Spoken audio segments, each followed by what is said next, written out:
Welcome to Second Congregational Church's weekly video newsletter.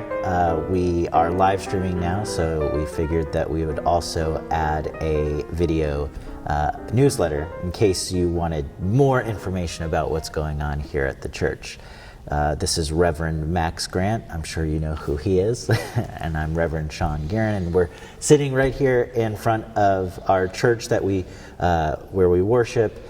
And we just wanted to invite you in, as a lot of people are not able to be on campus this week, right? That's right. Yeah. It's going to be a little bit of a different week for us, and in a funny way, it's a week that doesn't have a lot of recent precedent in the world of churches. When churches typically close, a lot of times in this part of the country, New England, it's weather related, and so it isn't simply that people are staying home, it's that pastors are staying home too. Literally, church will not be open on that day. And so one of the things that is a new reality, not only for our church, but for many other churches, is that live streaming, video technologies, other ways of continuing to hold a service have now sort of filtered down and are in place in various ways. So the message of the church, the proclamation of the church, the worship of the church can continue in a meaningful way, even though the room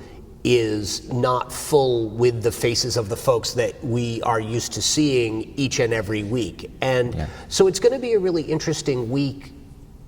Yeah, it's already been interesting, but it will be interesting in the worship life of the church to sort of live into what is it to have a sanctuary that has a few musicians kind of, over there, and a pastor who's delivering the sermon from the pulpit just there, which will look very much like it always looks. Yeah. But in a room that has a pastor who's really operating as a video and a sound technician. Yeah. And that's kind of it. Yeah. And so our hope is that people will really want to continue to plug into church. That we certainly are aware pastorally, this is a season where people really feel like they need church, they want church, they want the church community, and yet if you're not physically able to be here, how can we still find ways to gather that feel like us in as many ways as possible? And so we've been thinking a lot about that. And trying to get set for that, and you'll see how we do. I mean, we're living into that new reality, and our hope is that it doesn't last or exclusively in this form for very long, but we're ready to go. And I was wondering if there was like a book, like in case of virus, what should we do? Right. It's just, I had all the kids texting me saying, oh, this is a great time to do a lock-in at the church. And I said, guys, they don't want you to go to school, and they surely do not want you sleeping all week, night here at the church. Right, absolutely. Right. Nobody knows. Exactly. Vacation. There is this kid thing, right? No offense to the kids, but there is this kid thing where they're like, school is on hiatus. Yeah. So what can we do? Like, what can't we do? But it's like the blackout. When you're a kid, your parents are probably freaking out. Right. Like, we don't have. There's nothing at the store. Right. Ashley told me she went to Target, Whole Foods. It's like there's no water, there's no toilet paper. Right. Yeah. And I'm like, really? Yeah. Like, I don't believe her, because we live at work, which is nice, and it makes it able so that makes it possible for us to do this. But this is really happening. And I think that's really what has landed in the course of the last few days, right? Part of that, it's landed for me because as of yesterday, my kids are now home. And so I do a lot of work from home, and now it's harder to do that with the sound of the television in the other room, and the little one padding in and asking if there are Cheez-Its and stuff like that. But the idea that we've had a couple of weeks to understand that this was coming, and now it's here. And so now the idea that we have to really live into this reality and journey with people as they are all living in this reality, now that's a very present ecclesiological task. It's a church thing. It's also, for pastors, of course, it's a pastoral thing, right? Because now we have people who have shifted from kind of general malaise and a vague anxiety to more specific anxieties and concerns about, where am I going to get my medicine for a condition that I've had treated for a while now, and I will still need that medicine. What do I do if I can't go to the pharmacy to get it? Now there are more specific things that people are beginning to get their head around, and we're beginning to hear about that in some ways that, a couple of weeks ago it was sort of like, well, it's coming, and now it feels like here we are. And so that has really shifted some of the tone of the work that we've done. And these collective experiences we have, often people reference 9/11 as this moment that was tragic but brought us together, and churches were filled. And the conversation of where God is, and I remember a parishioner asking you specifically to preach on this topic of where is God in the midst of this? And we both were saying, we want to address that in a very clear way. And all the more now, it's when you look back at what you preached last week, and then where you're going with that, everything now is going to be in light of what's going on. So maybe could you tell me what you preached on quickly, for all our parishioners, because we want to keep you guys connected to the Word. If there's ever a point in time where you need to hold on to what God is speaking, Max is just going to refresh our memories, and then maybe talk about just the process of preaching in a moment like this. No, it is a really interesting problem, or an interesting challenge. Last week I preached the story of Nicodemus, and Nicodemus is this Pharisee who comes to Jesus under cover of darkness, and has a sense that who Jesus is this really important person, but exactly what is happening with this guy, Jesus, is something Nicodemus hasn't really figured out yet. And Jesus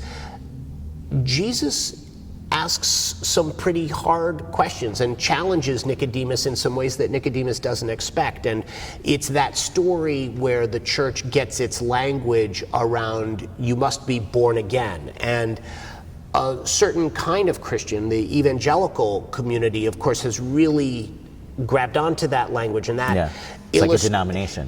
Born again. It illustrates a particular kind of core concept in that way of being Christian that for other congregations such as our own, we don't have the same relationship to that language. And in fact, because there's a way in which we hold, or we don't hold, but some people are really skittish around claiming kinship with evangelicals. And so they will. So if you say to someone who is gone to church every Sunday of their lives, but not to an evangelical church, and you say, "Are you born again?" they would go, "Oh, absolutely not."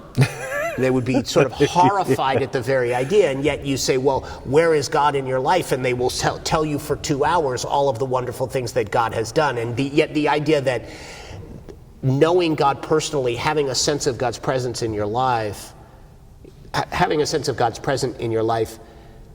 is something that is a very familiar concept to many. They just don't put that label of born again on it. Was something that I was trying to engage people around.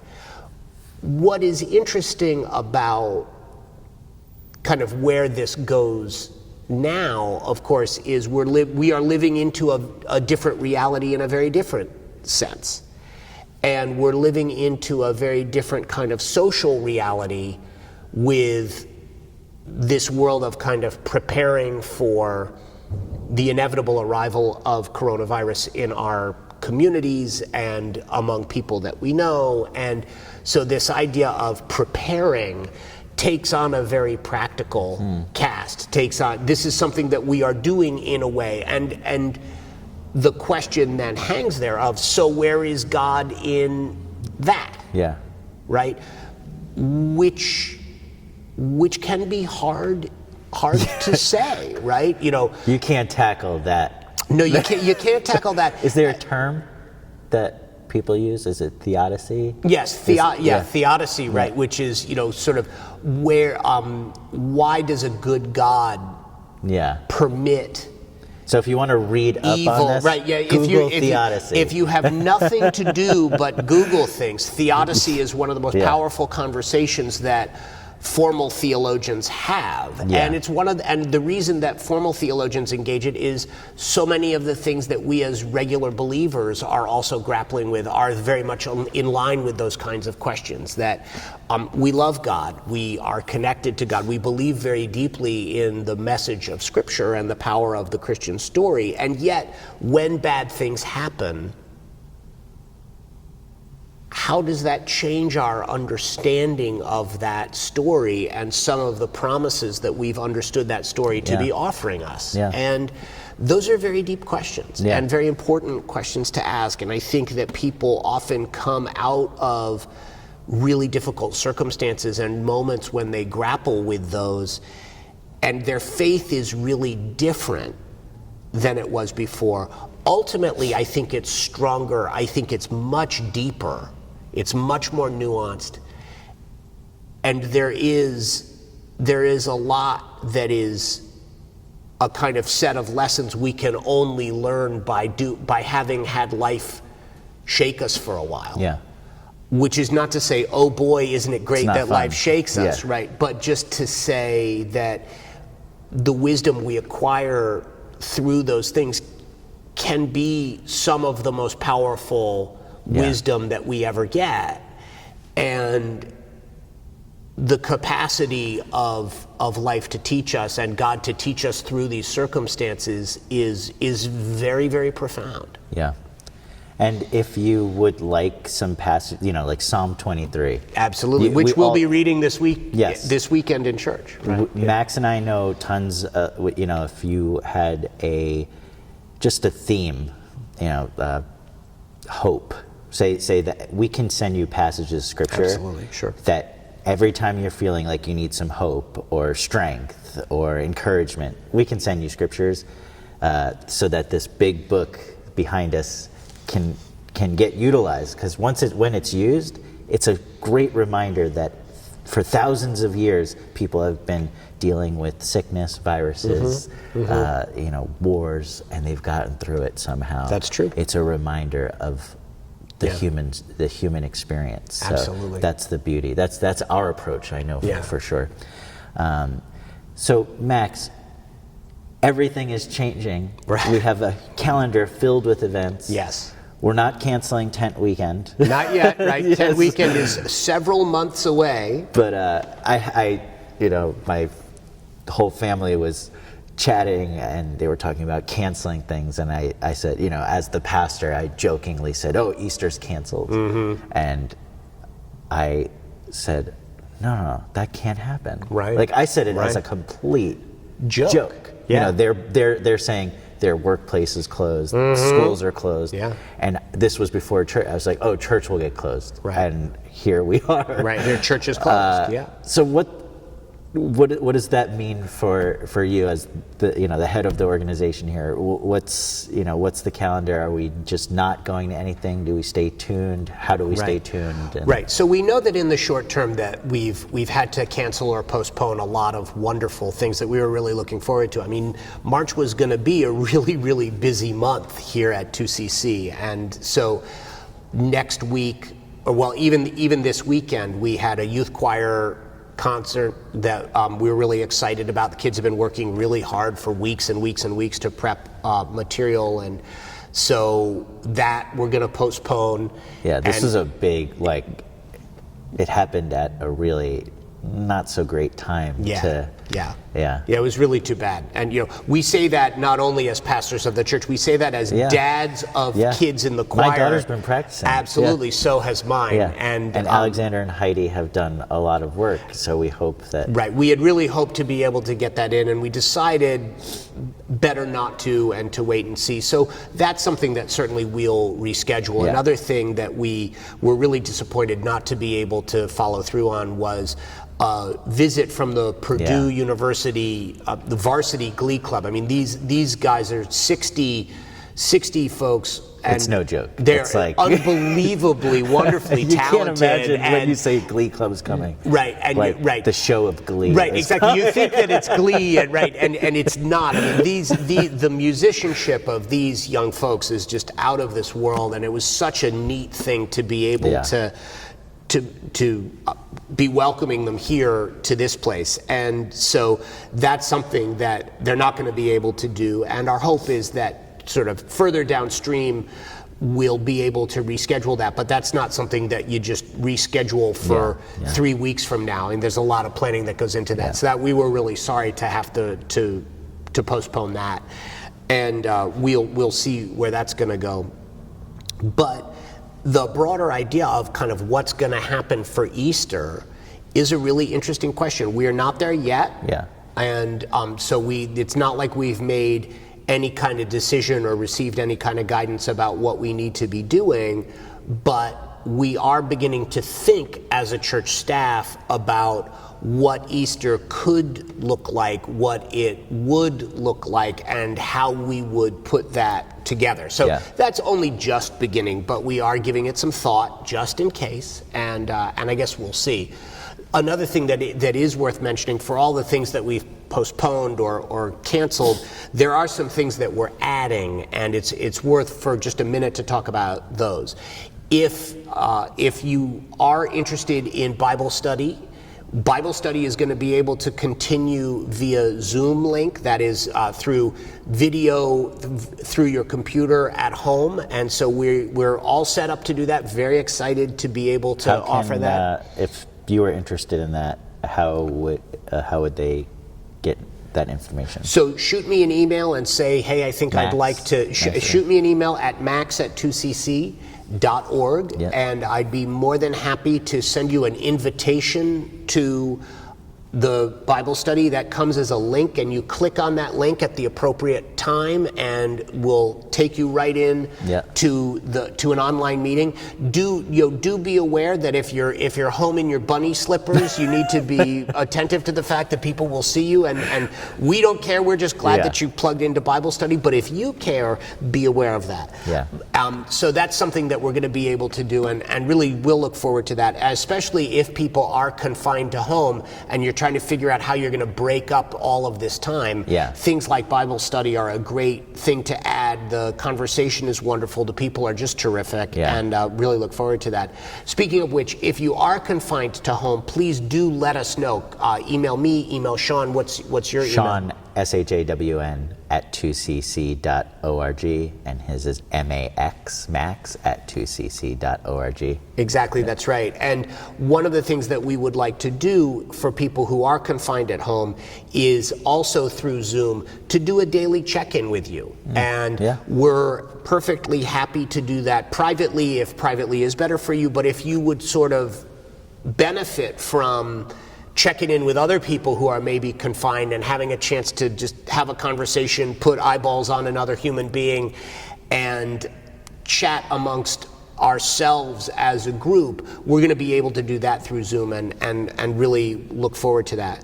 Another thing to be sure to mention, our deacons have made it clear that they are eager to help those who are stuck at home. If you need someone to go to the grocery store for you, if you need someone to pick up medication at a pharmacy, they will happily do that for you, drop it off on your back porch or wherever.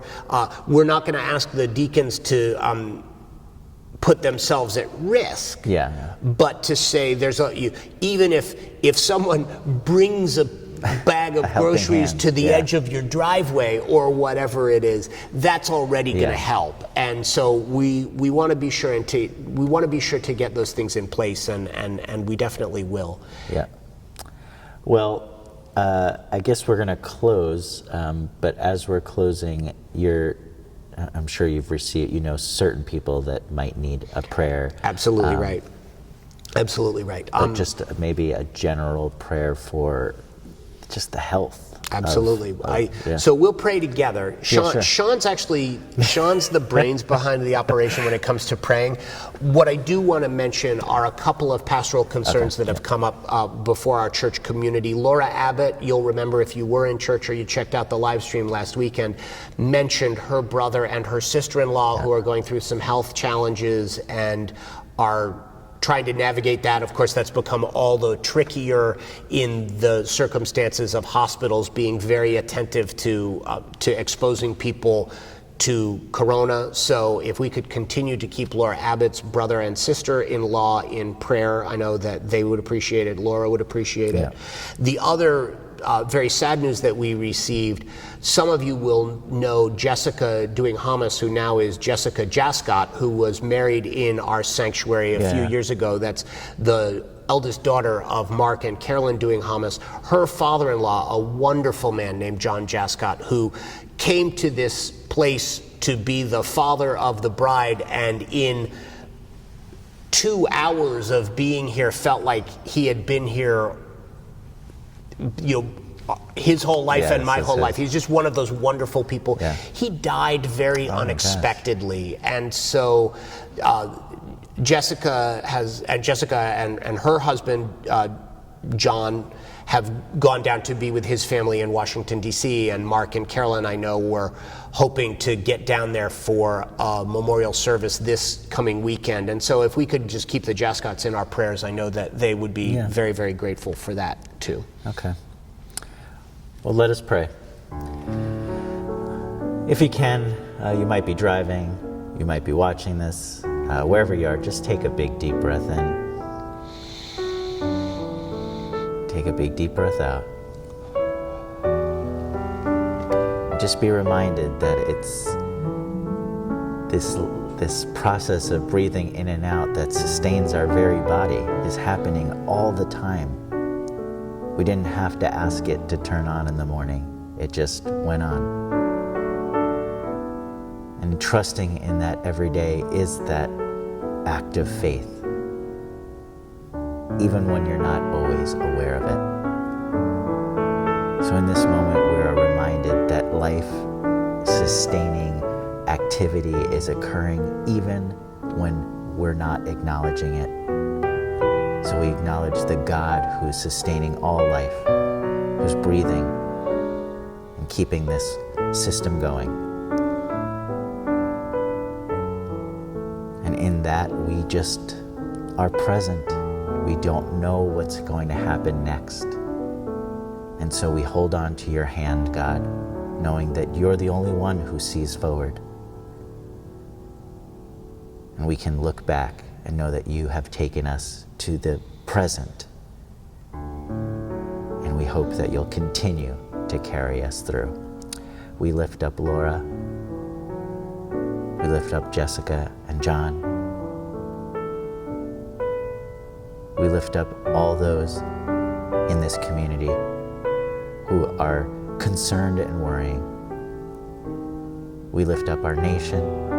We lift up all of the other countries and ask that you would give wisdom and guidance to the leaders so that they can help manage this big problem that humanity is facing right now. We put all of this in your hands and say together, Our Father, who art in heaven, hallowed be thy name. Thy kingdom come, thy will be done, on earth as it is in heaven.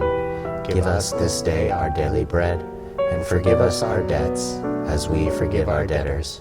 And lead us not into temptation, but deliver us from evil. For thine is the kingdom, and the power, and the glory forever.